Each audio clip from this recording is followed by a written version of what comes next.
अंधेरा जो साथ आ गया। रात के करीब 10 बजे थे जब मैं अपने नए फ्लैट में शिफ्ट हुआ। शहर के कोने में बना एक पुराना सा बिल्डिंग था जिसमें ज्यादा लोग रहते नहीं थे। ब्रोकर ने कहा था कि रेंट सस्ता है क्योंकि ओनर अर्जेंटली टेनेंट चाहते हैं। मुझे तब थोड़ा अजीब लगा था, लेकिन मैंने इग्नोर कर दिया। फ्लैट 3rd फ्लोर पर था। गैलरी में ट्यूबलाइट बार बार ब्लिंक कर रही थी। जब मैंने दरवाज़ा खोला, अंदर एक अजीब सी ठंडी हवा महसूस हुई, जैसे घर काफ़ी दिनों से बंद हो। मैंने सामान रखा, बेड सेट किया और सोचा थोड़ा रेस्ट कर लूं। रात के 12:03 पर मेरी आंख अचानक खुल गई। मुझे लगा किसी ने मेरा नाम धीरे से लिया है। अर्जुन। मैं सीधा उठकर बैठ गया। घर में अंधेरा था, सिर्फ बाहर से स्ट्रीट लाइट की हल्की सी रोशनी आ रही थी। मैंने सोचा शायद सपना होगा। फिर मुझे आवाज़ सुनाई दी, किचन से, जैसे कोई बर्तनों को हल्का सा हिला रहा हो। मेरा दिल तेज धड़कने लगा। मैंने हिम्मत करके लाइट ऑन की। किचन बिल्कुल खाली था।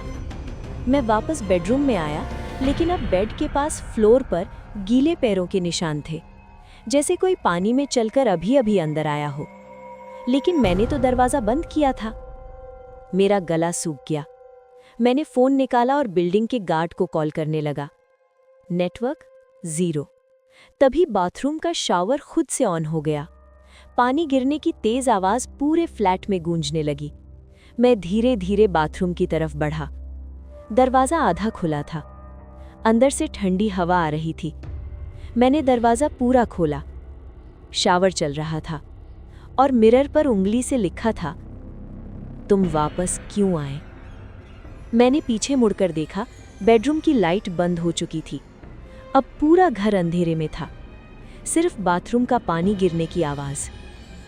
तब मुझे याद आया, ये फ्लैट मैंने पहले भी देखा था, 2 साल पहले, जब मैं इस बिल्डिंग में अपने दोस्त राहुल से मिलने आया था। राहुल इसी फ्लैट में रहता था और एक रात उसने मुझे कॉल किया था। उसकी आवाज़ कांप रही थी, अर्जुन, यहाँ कोई है। अगली सुबह राहुल की लाश इसी बाथरूम में मिली थी। पुलिस ने कहा सुसाइड है, लेकिन राहुल पानी से बहुत डरता था। मैं तब से गिल्ट में था कि उस रात मैंने उसका कॉल कट कर दिया था और आज मैं उसी फ्लैट में खड़ा था। तभी बेडरूम से धीरे से आवाज़ आई, अर्जुन। इस बार आवाज़ क्लियर थी। मैं धीरे से बेडरूम में गया। विंडो खुली हुई थी, हवा से पर्दे हिल रहे थे और बेड पर कोई बैठा था। अंधेरे में बस एक परछाई। मैं जम गया। वो धीरे से खड़ा हुआ। उसका चेहरा अंधेरे में था, लेकिन आंखें बिल्कुल सफ़ेद। और आवाज़ आई, मैं अकेला नहीं रहना चाहता था। मैंने चिल्लाने की कोशिश की, लेकिन आवाज़ ही नहीं निकली। वो परछाई धीरे धीरे मेरे पास आने लगी। रूम का टेम्परेचर और ठंडा हो गया। मुझे लगा मेरी सांसें रुक रही हैं। फिर अचानक सब कुछ शांत हो गया। सुबह 7 बजे मेरी आंख खुली। मैं बेड पर था, जैसे कुछ हुआ ही नहीं। मैंने सोचा शायद नाइटमेयर था, लेकिन जब मैं बाथरूम गया, मिरर पर फिर वही लिखा था, अब तुम यहाँ रहोगे। और फ्लोर पर 2 लोगों के गीले पैरों के निशान थे, एक मेरे और एक किसी और के। उस दिन के बाद से मैं कभी उस फ्लैट से बाहर नहीं गया।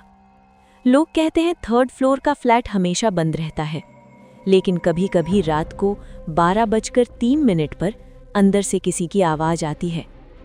मैं अकेला नहीं रहना चाहता।